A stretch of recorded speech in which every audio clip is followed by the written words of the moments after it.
Good afternoon. Unfortunately, I'm here on behalf of Lisa Gay Woodford, who got acutely ill overnight, so could not be here today. But on behalf of the Clinical and Translational Science Institute at Children's National, it is my pleasure to introduce our grand round speaker today, Dr. Ken Mandl. He is Professor of Biomedical Informatics and Pediatrics at Harvard Medical School, Director of the Computational Health Informatics Program at Boston Children's.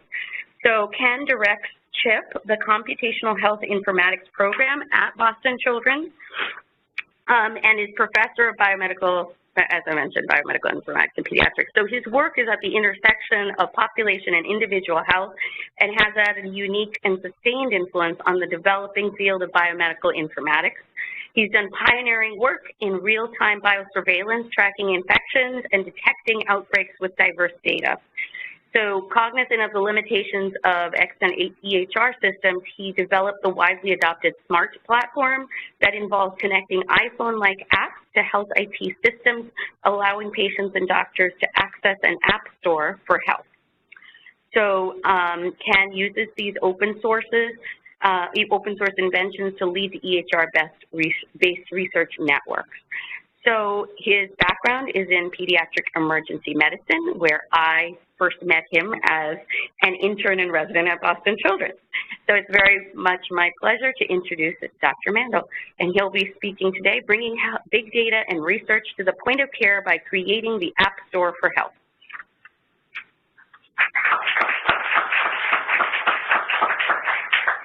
Thanks, Sheila. It's great to see folks from the old days, and and also thank my hosts. It's been a very exciting morning. I had a terrific dinner last night. We've got a lot of amazing things going on here, and I really appreciate getting to know more about them. So I'm going to give a talk. Feel free to interrupt. You don't have to wait till the end. I have no particular agenda that requires me to get through to the last slide. So if someone wants to jump in, I'll keep my eyes out, all right? So we're talking about bringing data to the point of care. So I'm going to tell you about a nice data science trick that happened after something that many of you would be intimately familiar with. There was an earthquake in Virginia in 2011, put the monument into scaffolding, and if you were outside this perimeter, you read about the earthquake on Twitter before you felt the shockwave, okay? So that's real-time data. That's what I mean by real-time data.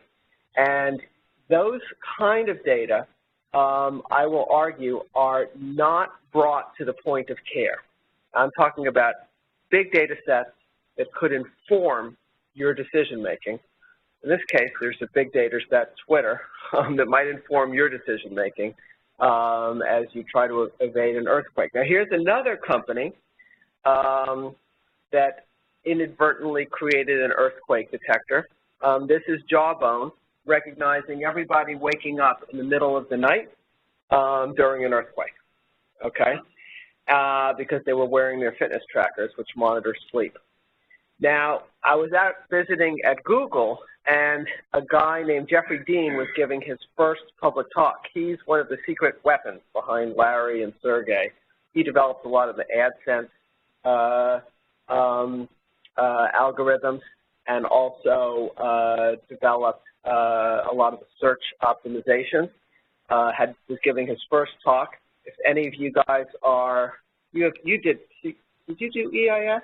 No, but you did. But in the old days, we used to use this CDC software tool called EpiInfo, which people might remember, this old DOS-based program. He did that for his summer project when he was at the CDC as a high school student. Now it's Google. And he put up a map of an earthquake seismograph that looked like this, and just above it were the search terms related to earthquake from the Google search data, and they looked exactly the same. So Google also developed essentially a earthquake detector that could tell you the time and the location of an earthquake with no seismographic equipment whatsoever. And so I was wondering, though, with Google, why exactly was it that people were going to a search in the middle of an earthquake? Were they going to say, like, a bookcase is about to fall on me, what exactly should I do? But then I was sitting at my desk one day, and my Apple 30-inch monitor was rocking back and forth, and I was on the 5th floor, and I should have run out of the building, right? But instead, I went immediately to Google News to see, is this an earthquake? You know, and so then I understood, right? And so if you look at that, Google actually uses that kind of intelligence. What are people searching for now in all kinds of interesting ways. If you look at Google Trends and Google Flu Trends and other technologies, we have enormous amounts of data that can actually lead to improved decision making. So, as you know, there's been a very large investment in health IT by the federal government over the last 8 years, about $48 billion to promote the adoption of electronic medical records. If you look at Partners Healthcare, which was next door to me in Boston, they spent $1.4 billion, really closer to $2 billion to install the Epic system across a few hospitals just now. So that's a lot of money. And if you look, therefore, across all private investments, this $48 billion ends up paling in comparison to what's probably north of $500 billion, or maybe even north of $1 trillion of investment in health information technology. And so there's this thing called the Gartner hype curve. And in the Gartner hype curve, and Gartner's looked at these particular technologies also. You have a technology trigger, and then you have a peak of inflated expectations where people assume that the technology will perform all kinds of miracles, and then people actually use the technology, and then Gartner calls this the trough of disillusionment once they actually start to use this thing, and then you eventually work your way back up to a plateau of productivity. So I would say that right now, there were a lot of people putting in these systems knew exactly what they did, and a lot of people didn't know exactly what they were going to do. And there's been a lot of disillusionment and kickback and pushback now, partly because people did not fully really understand what the limitations would be, and they also had the use of this technology linked to these meaningful use metrics, which were often very hard to meet, particularly for practitioners out in the field and also for hospitals. So the question is, how do we get up to a plateau of productivity in a way that lets us really utilize this investment? Because right now, 6 years later, after that program really kicked off in earnest, we've got an infrastructure that shows the clinician sort of one patient at a time what they typed in the past. And we can move that information around within a system, but in terms of what do we present to the doctor as they're taking care of the patient. So in a piece I published in JAMA, and I think the reason it got in is because this guy, Griffin Weber, who's a co-author, drew this very nice diagram that shows a conceptualization of many, many different types of data that could be brought to bear on clinical decision-making or epidemiologic research or phenotypic characterization of patients.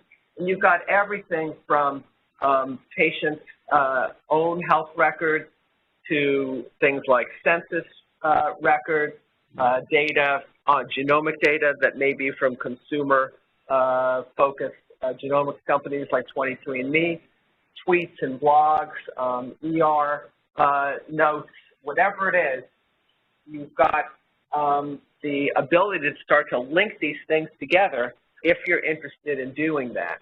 And so the probabilistic linkage here will vary in terms of how likely it is that you can link these things together, but you can try. Now, let me give you an example of what it would mean to bring contextual data to the point of care And I'm going to give a couple of very simple examples to illustrate it, and then you could imagine what you could do with really advanced informatics and deep learning and machine learning and algorithms to actually really drive the right decisions at the right time with the right diagnoses. So here's a really simple thing. Strep throat, right? We got this great data set from Minute Clinic. That's the convenient care clinics that, were acquired by CVS several years ago. And before they were acquired by CVS, actually, we got all this data from Minute Clinic. And what we did was we modeled a question that we thought a parent or a clinician would want to know. In the middle of the night, the kid's got a sore throat. What should I do? What one additional fact do I want to know before deciding whether I have to go in, get care, get cultures, start antibiotics? What I would want to know is there strep going around? Okay, and if there's strep going around, I'm going to feel more likely that it's strep. Now, this is what individual practitioners do just with their brains, right? They're like, oh yeah, the kid before had strep, or the kid yesterday had strep. This kid now has strep, right? But it's very imperfect, right? Because first of all, the kid yesterday, if he was the first kid, then he didn't have the benefit of understanding what's going on at the population level. And so there are these things called Centaur scores. And the Centaur score, which is used more in adults, but some in pediatrics, is a clinical score that tells you based on exudate and lymphadenopathy how likely you are to have strep, and then the Infectious Disease Society tells you whether to give antibiotics.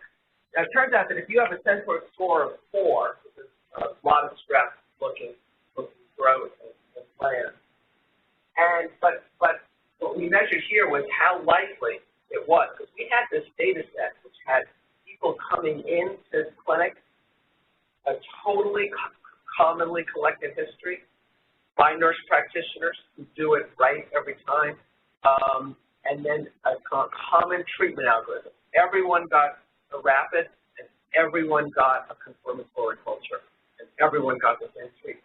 So if you look at this from the perspective of here, where you have a very high percent of patients near you who tested positive, and here we have almost no patients near you who tested positive. So if you're a 4, but no one near you is really testing positive, you're more like a 3. And if you're a 3 Centaur score, but no one near you testing positive, you're more like a 2. And if you just jigger the 4s to the 3s and the 3s to the 2s and the 2s to the 1s, you end up saving hundreds of thousands of courses of antibiotics per year. So my point here is that by bringing one piece of data, and that piece of data is easy, it's in, every hospital has it already in their system, the proportion of positive streps recently. You save hundreds of thousands of courses of antibiotics per year. It's only one example, so you can imagine what you could start to do if you really brought data to bear on decision-making at the point of care.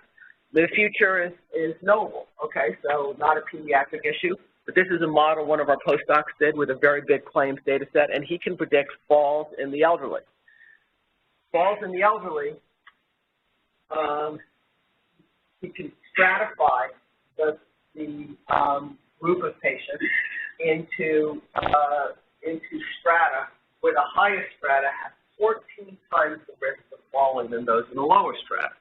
Now, once you have an algorithm like this, you could argue that it would be not ethical to not look at someone who's got 14 times an elevated fall risk and not try to focus on that during their visit, right?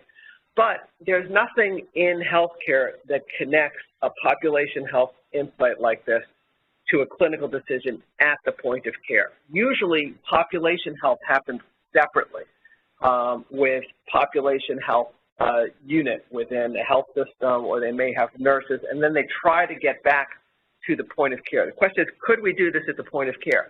Let me give you another example, domestic violence. So we published a piece in the, okay.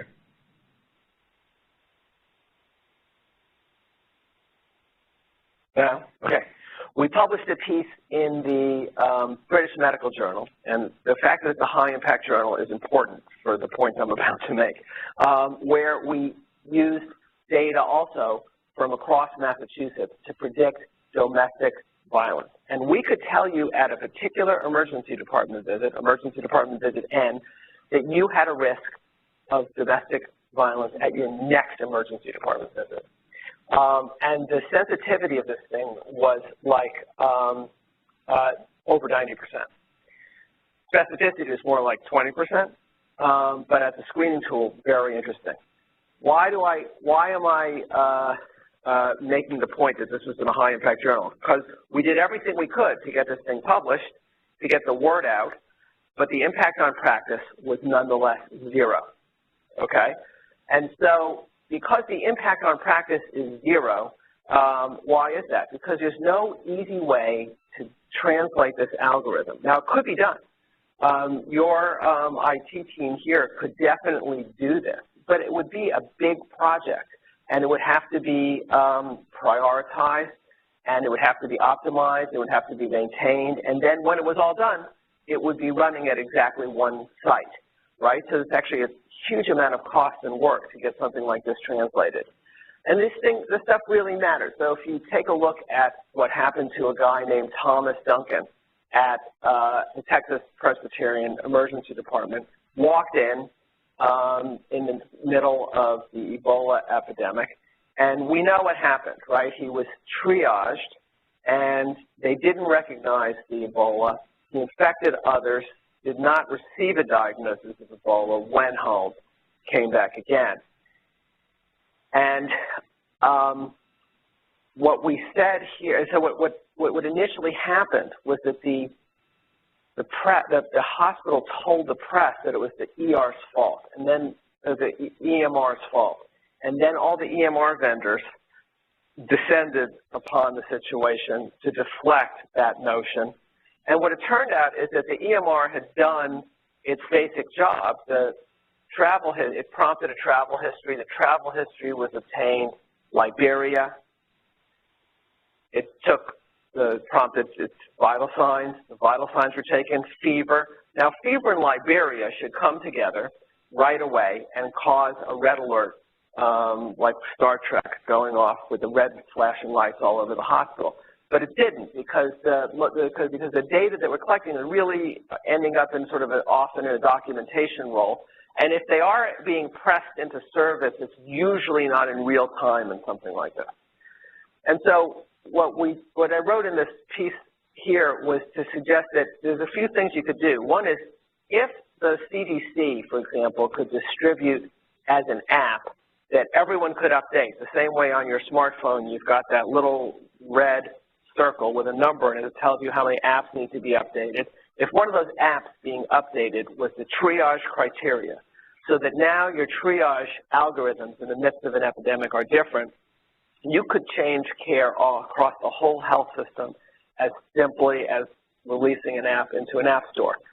Secondly, if you were to take this one step further, you could say that Liberia is just one example of a geography associated with a risk, and that really every geography has a risk, and that the visit should include some recognition of the geography where that patient comes from and what the risk is.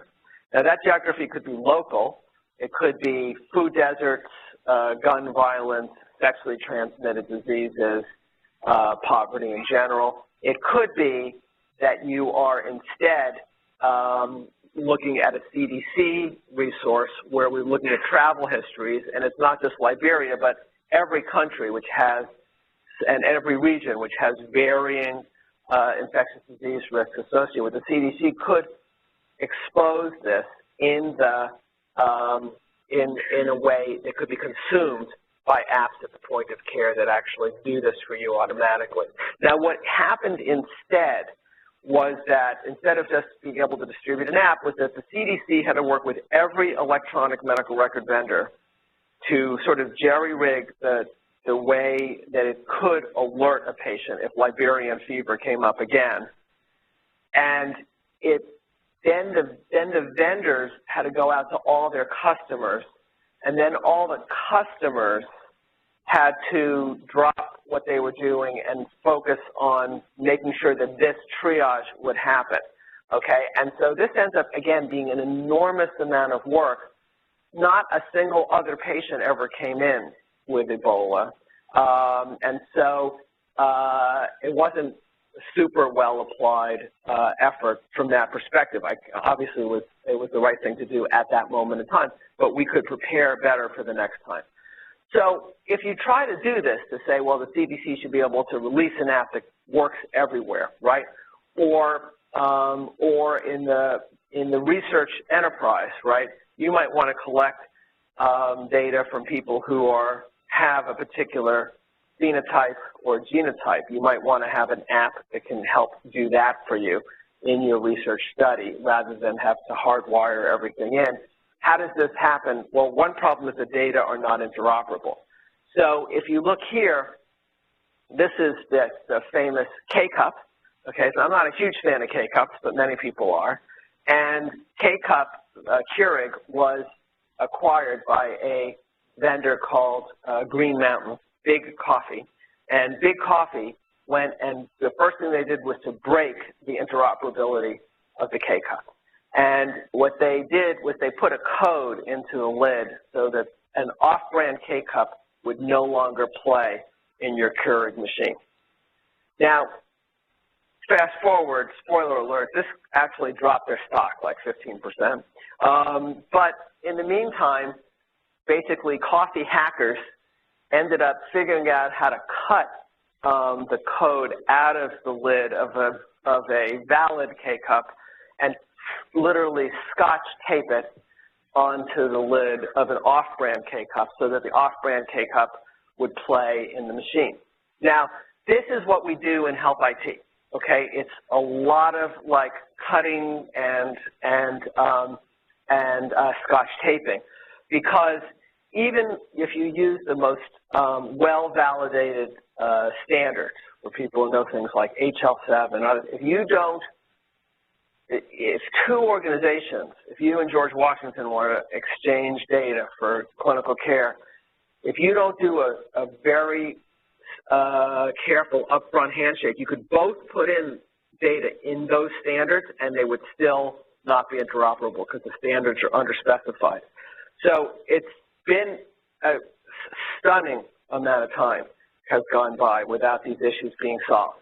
So when the Obama administration was first taking office, I wrote this piece with my colleague Zach Kohani to say that if you're going to spend $48 billion on health information technology, you should focus your efforts to make sure that these EHRs are very interoperable in the following way.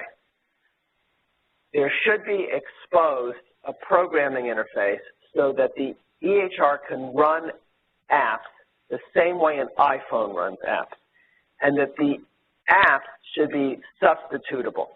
And substitutable meant that you could add them or delete them and replace them.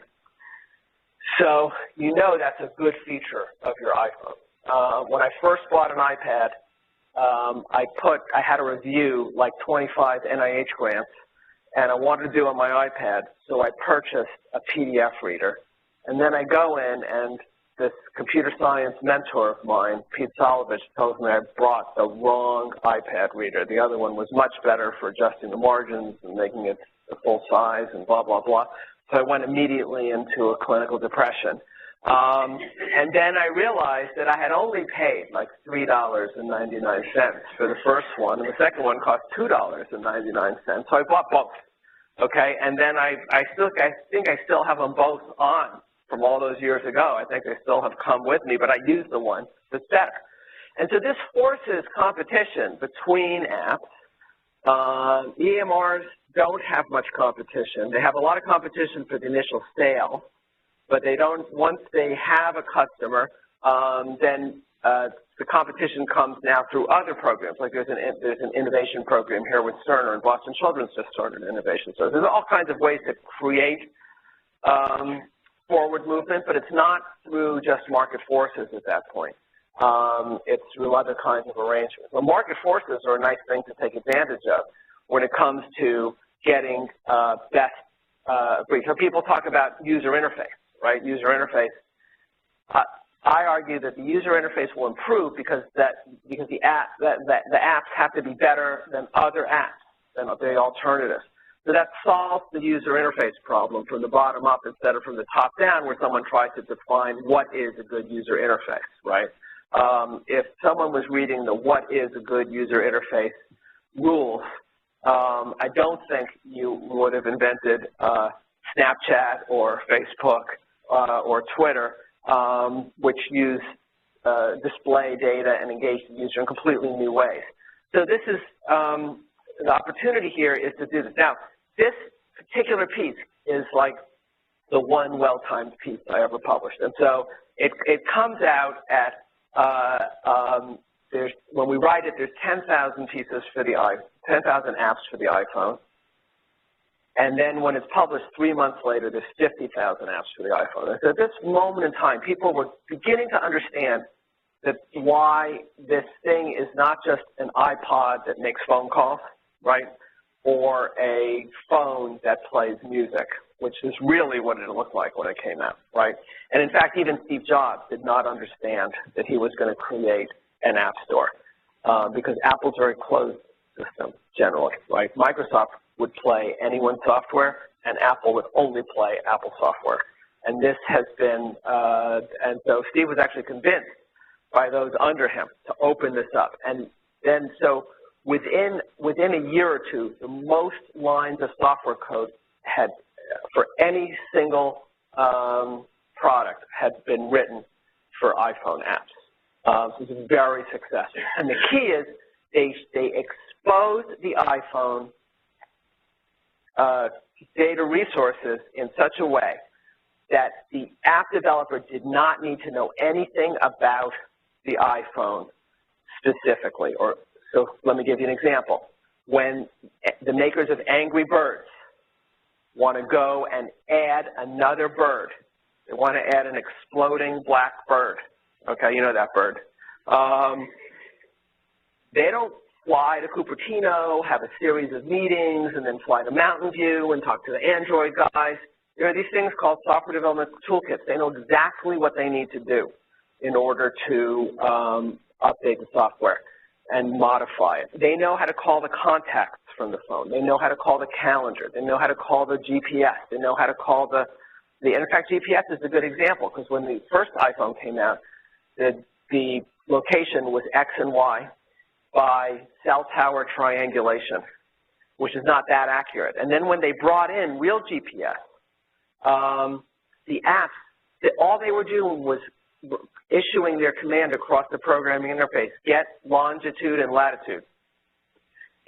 So the app didn't care that Apple had changed from cell tower triangulation to GPS. The app worked better because it had better data, but the app developer, who could be a kid in his garage, it could be people working in your innovation program here, and I hope will be, those folks should need to know, but that app should be able to run everywhere, and they shouldn't need to know which pharmacy information system, even which EMR, which version of that EMR. How did you configure the data in the EMR? The point is that on the other side of the programming interface, the data is always exactly the same and predictable. So the app developers can just innovate, and they don't have to get into back and forth conversations, which are the way software developers have.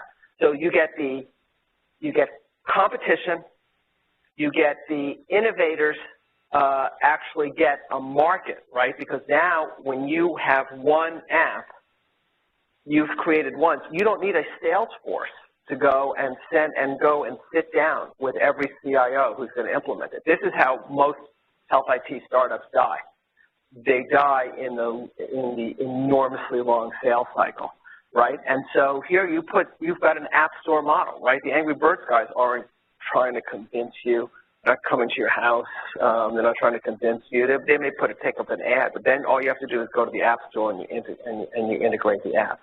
So you get competition, you get innovators to the point of care, and then the end users, you, clinicians, or patients using these apps, get tremendous functionality, right? So there's no reason, for example, that a rheumatologist should be using the same interface as a gynecologist, right? The gynecologist needs all the data about the fetus and the stuff relating to labor. So it all becomes a much more fluid situation. So we managed to, I said the timing was good because then we were completely ignored in terms of the federal investment, but at the same time, we managed to be competitive for one of these congressionally mandated grants, which is a $15 million grant to actually build an app model for electronic medical records. And so we did this, and we asked a single question for all that money, which was, can electronic medical records behave like iPhones or Androids in that innovators readily create and widely distribute substitutable apps across thousands of installs? And that's the application programming interface, which is the standard software Web 2.0 term. So in order to get started, we asked ourselves the first set of questions, which is, what can we do to, how shall we be inspired to make our first app? So this copy of Wired magazine came across our desks, and in it, the editor, Tom Getz, had commissioned several graphic designers to imagine what a laboratory information system of the future might look like. A laboratory information system of the present, and this is from the Wired article, is a crumpled up piece of daisy wheel printer output that ends up getting stuffed into an envelope and mailed to a patient. And here, when they see that their CRP is elevated, when all patients, of course, will dig down and read that little legend there, they will immediately change their diet, start exercising, and this is a great agent, clearly, of behavior change and all that. And so that was the point of this article. And so this, they commissioned several designs. So this design is by this guy named Dave McCandless. He very nicely put it out under a Creative Commons license, which meant it's available for non-commercial use, but for anybody without having to ask permission beyond that. And this is a paradigm for what could be a conversation between a doctor and a patient. It could be a patient-facing, it could be doctor-facing, but it shows you ultimately what your risk of a cardiovascular disease is based on your smoking status, your CRP level, your age. It's supposed to be, you know, dynamic and, you know, part of the health IT infrastructure. So, but this is, as we say, fully implemented, fully operational in Photoshop. Okay, it's just a picture. It doesn't work. It was just in Wired. But the editor, Tom, was actually getting real traction with this in TED Talks all over the place with this and a couple of the other images. So we had this new grant, and we took this image, again, just a painting really, and in 1 week, our developer turned this, including the algorithm underneath it, which is the risk calculator, into a working app that runs here across 3 systems. One of those systems for CTSA, I'll mention, that's I2B2. So here's the app running in the middle of I2B2 in a one patient at a time mode, and there it is in 2 other systems. So we proved to ourselves that we could add and delete apps, that's substitutability, and I won't belabor the acronym which we backed into, but R is reusable. And reusability tells us that the same app, unmodified, the exact same app, is running across 3 different systems. So we proved to ourselves very early in the project that this is actually doable. We held a contest, which was one of the first contests on this thing called challenge.gov, which was a tool of the Obama administration to have like mini X prizes that government agencies could fund. For $5,000, we got 15 apps developed to be judged by some good high-profile judges, like for those of you who know data visualization, Ed Tufte, who's the guru of data visualization. So we had people wanted to get their apps in front. They had this $5,000 prize. There wasn't a contest coming out every 15 minutes like there is now. We got 15 apps developed. The winner of our contest was this very nice app by a company called Polyglot, called Meducation, and Meducation is user-facing, very friendly, fourth grade reading level with nice graphics, medication information sheets in 14 different languages. Okay, so they had like a real knowledge resource. It took them, but they were going nowhere with it. It took them 48 hours to turn this into a smart app, which pulled the medication list from the electronic medical record and distributed the appropriate information sheets in the appropriate language. And so they were the winners of our contest, and they actually have they've actually really built out their product through this ecosystem. At home, in our own institution, we went to our CIO, Dan Nygren, some of you know, and we said, we've got money, and we want to do something at home. What do you need? And he said, well, the cardiologists have been on my case because they've been for 3 years on the queue at Cerner waiting to get a blood pressure view adjusted by percentile and age, right? Because when we went from paper to electronic, we now no longer had paper. And so those paper nomograms that you plot these things out on, even those were gone. You're not supposed to have shadow files, even though smart people do, but it's really not legal. So where are you going to do it? You know, on your lab coat, you're going to do this nomogram?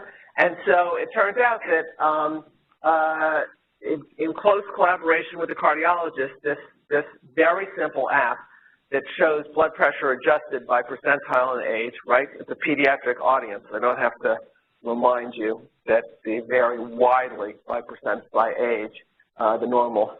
And this, we ended up jerry-rigging into Cerner using their M pages and Millennium objects. And Cerner helped us lightly, but was sort of, and they were an advisor on our overall project, but they were like, oh yeah, that's nice. But now, actually, Cerner eventually caught on because their other customers wanted these things, and because it turned out to be a very good way to sell systems, to have this kind of interoperability. And the ability to do this is what really helped Intermountain, Cerner land the deal with Intermountain, which is a very, very big customer, and bigger customers than they were getting during this meaningful use funding era. This is a growth chart.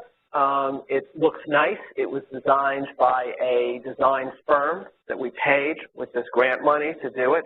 We paid, we weren't too extravagant usually, but we paid like real designer prices to get this thing done. And they won an award. This thing is running at multiple children's hospitals now. And it really blew people's minds that something in the ER and something in the EMR could actually look nice. Even the EMR companies. And so all of a sudden you've got like a beautiful growth chart running with the EMR data. And so it's a really interesting way to express innovation and innovative products. And the SMART project, I'll give you some more examples. The SMART project makes us look smarter than we are. First of all, because we call it SMART, but also because what it really does is it lets you bring the full power of the web into the point of care.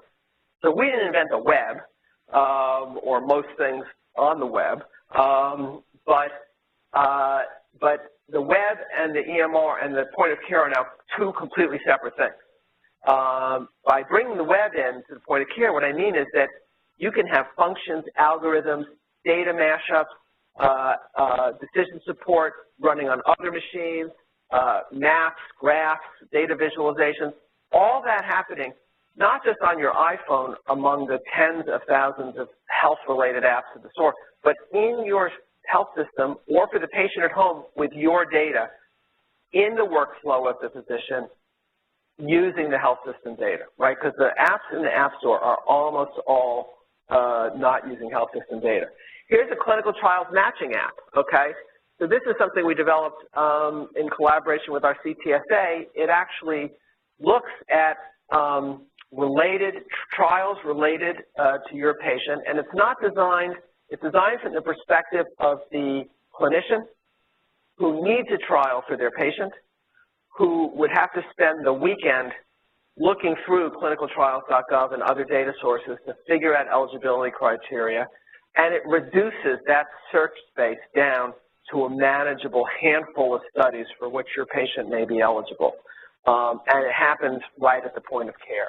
And so there's all kinds of very interesting research applications. The fact that this thing runs on I2B2 also makes it possible to actually build research workflows that include these one-at-a-time smart apps. Things like this you could also consider to be a form of phenotyping, right?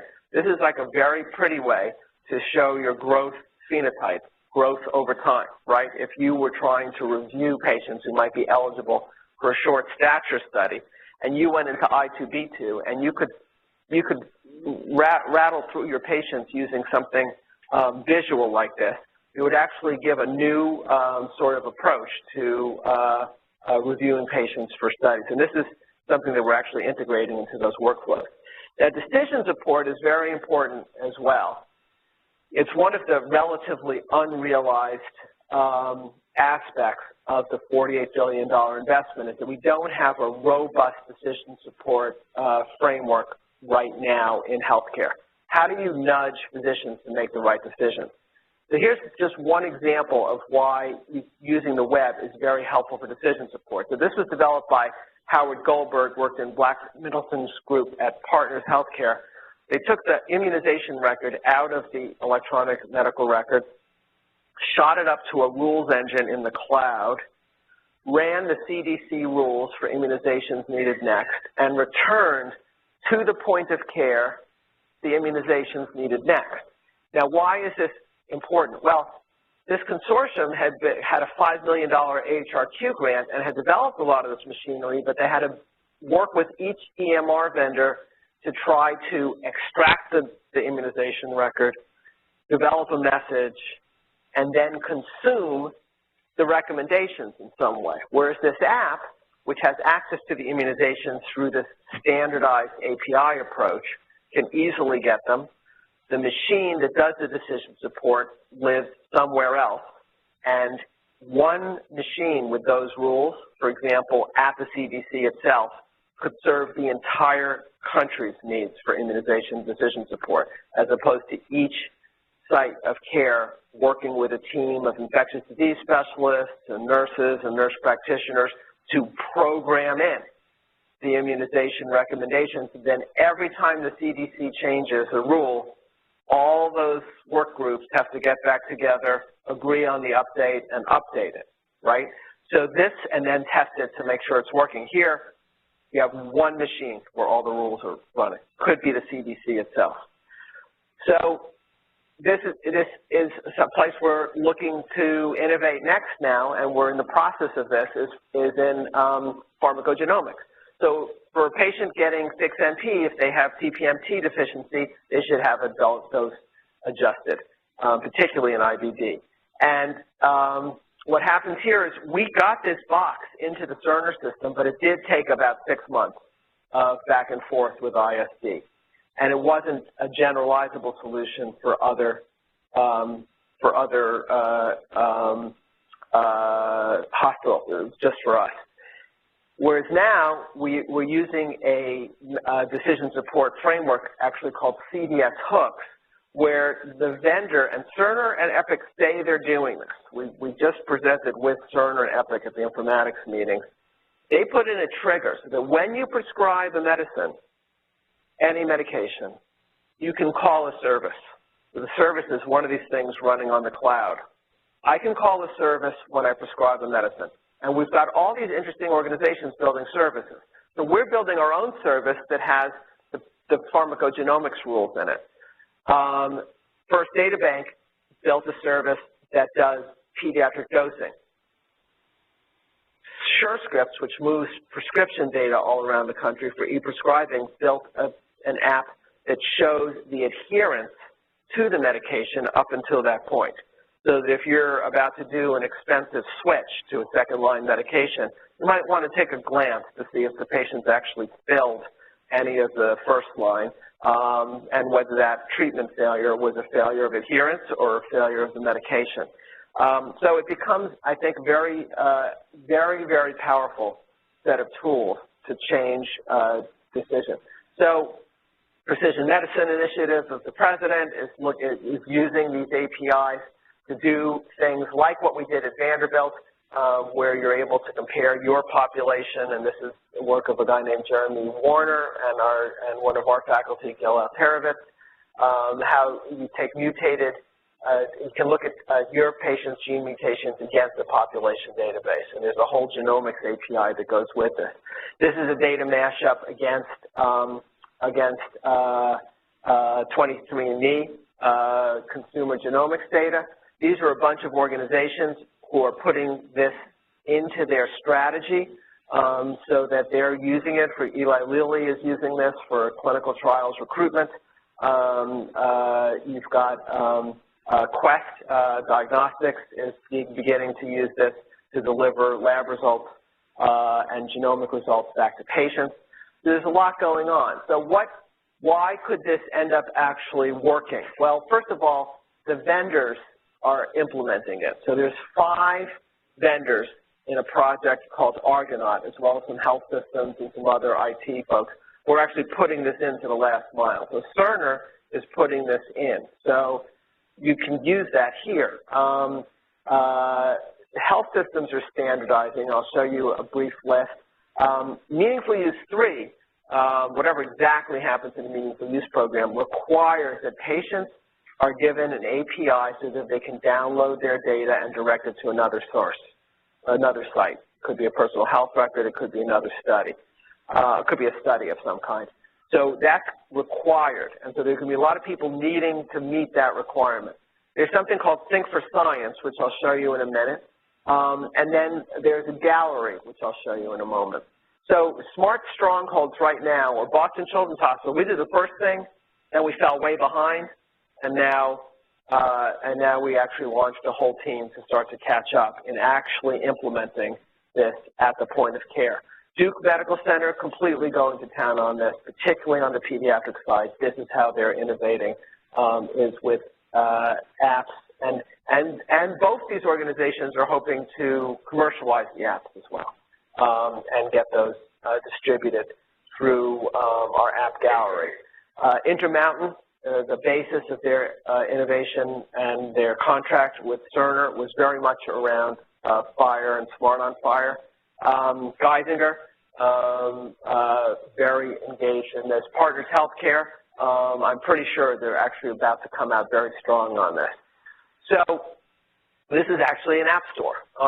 We got not a $15 million grant, but something more like the square root of that, recently. But that gives us the imprimatur of making this gallery that we have the directory for finding these apps. If we don't charge anything for this, it's all free to post in here. And this is a very good way to begin to distribute. The gallery is undergoing an upgrade now, which is actually going to be launched in version 1 before the end of the year. Unlike the Apple Store and the Google Store, this gallery actually has data underneath it. And so when you go to the store, you don't just see that the app exists, you can try it. You can try it on a whole selection of different patients. And we're about to go from the 50 patients that we have there now to about 10,000 patients that you can try the app on as you go forward. And our goal over this next year is to get many more submissions into the gallery, and so far it's going well. I'm just going to mention very briefly, this also supports the patient-driven aspect to it, and the patient-driven piece is very interesting. First of all, patients are demanding access to their data and are beginning to get it. And what I argue in this piece is that they're going to get it because there are some really exemplary patients who actually are curing their own and their kids' own diseases using computation or social networking or partnerships with academic medical centers. but that this stuff is really getting driven by patients in increasingly interesting ways. And so there's this one aspect to this, which is part of the President's Precision Medicine Initiative called Sync for Science. And in Sync for Science, the SMART API is actually being put into a bunch of products so that when a patient registers for the PMI and enrolls and consents, they can go to a health system and ask for a copy of their data, which they donate to the Precision Medicine Initiative, their electronic medical record data. So this is the app gallery, and I'll just, I'm going to hold it there. There's other pieces of the ecosystem, but I'll hold it there and just point out that if people are interested in informatics or have friends who are interested in informatics, we always have postdoc positions, but right at the moment we're actually recruiting a couple of faculty as well. And thank you very much.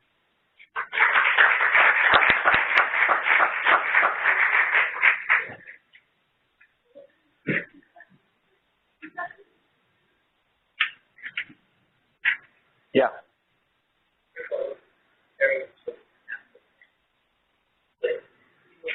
our EMR, we have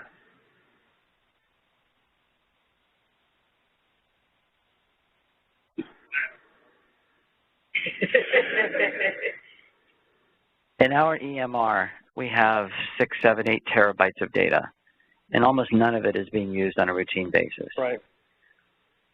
What are the roadblocks to like using these apps that where our phone could literally interface with our EMR database? What are the roadblocks from an industry standpoint? Because I don't think it's a software issue. Certainly Google and Microsoft and all these other companies do this kind of thing on a routine basis. Why isn't it being done more often in the healthcare industry? Yeah, this is a very good question. And so I just want to make one point. So these apps that I'm talking about, they can run mobile, or some of them run right in the middle of the EMR too. The point is, this is one of the reasons, is that we don't have standardized APIs. And this form of interoperability is what we're really pushing, because if you enforce this form of interoperability, that an app written one time can run anywhere in the health system, then if you organize your data resources to expose, and it's not everything. You don't need to expose all the EMR data. I mean, we don't have apps that are using data like the employee ID number of the lab technician who did the QA/QC on the sample at 4 a.m. We're not mapping those data. If you map the core subset of data up through this API, then it doesn't matter. It could be running off of the EMR. It could be running off of your 8 terabyte data warehouse. You could have these apps locally now. The API exists, so an organization could do this without waiting for anyone else.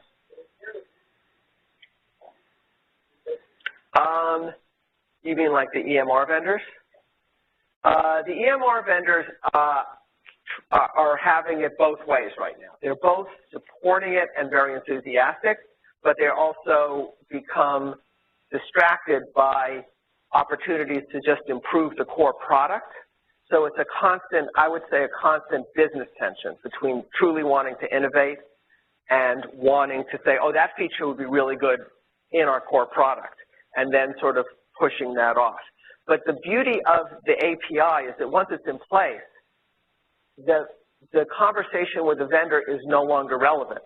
You run whatever app you would like on the API. The API is going into the product, or you could layer the API on a data warehouse next to it. So the resistance becomes less important. And in fact, a lot of the innovation work that Cerner, for example, is doing is around this. So it's always going to be complicated, though, in any given conversation. But if you're just using the API, it's no longer complicated. Question in the back.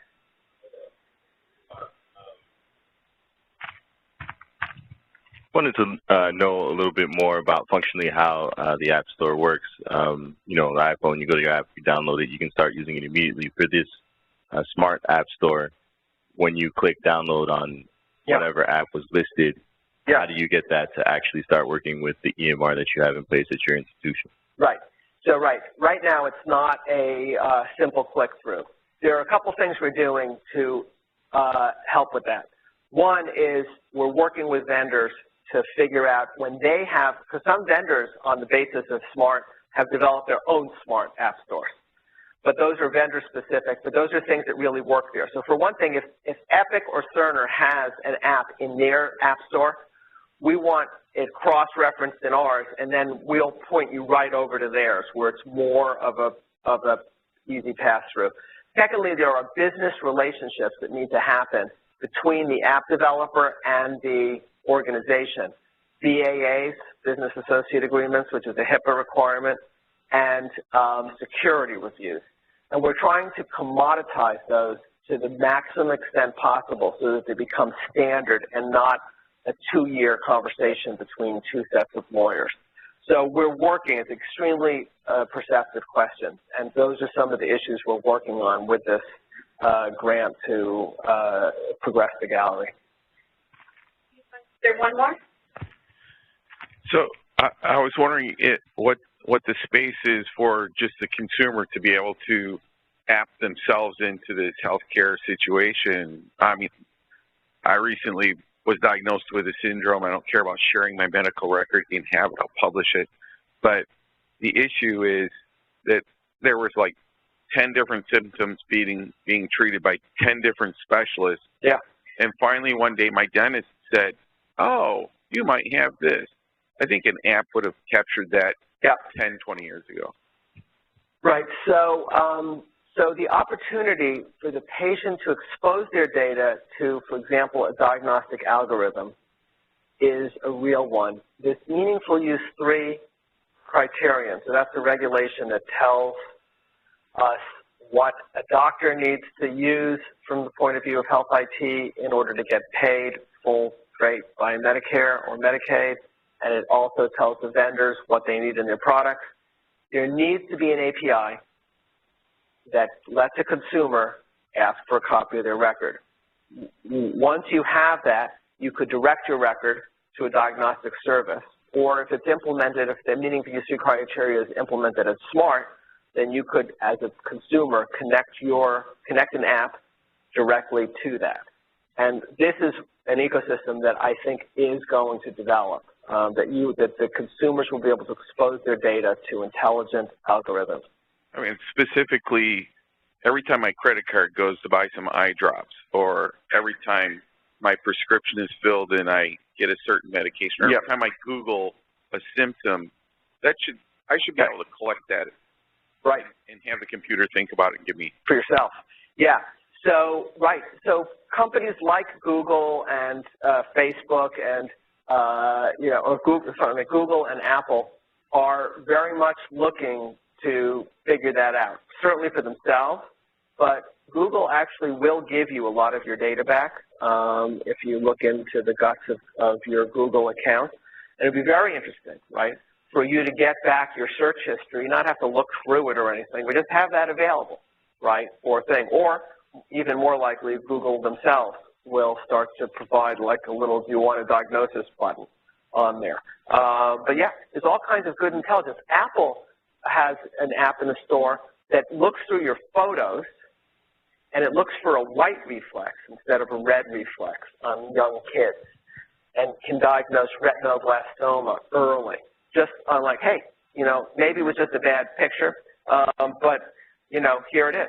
So yeah, there's stuff there that could really help you. I just wanted to thank Dr. Mandl, and he'll be here for a couple minutes before he leaves, if anybody has any other questions. Thank you.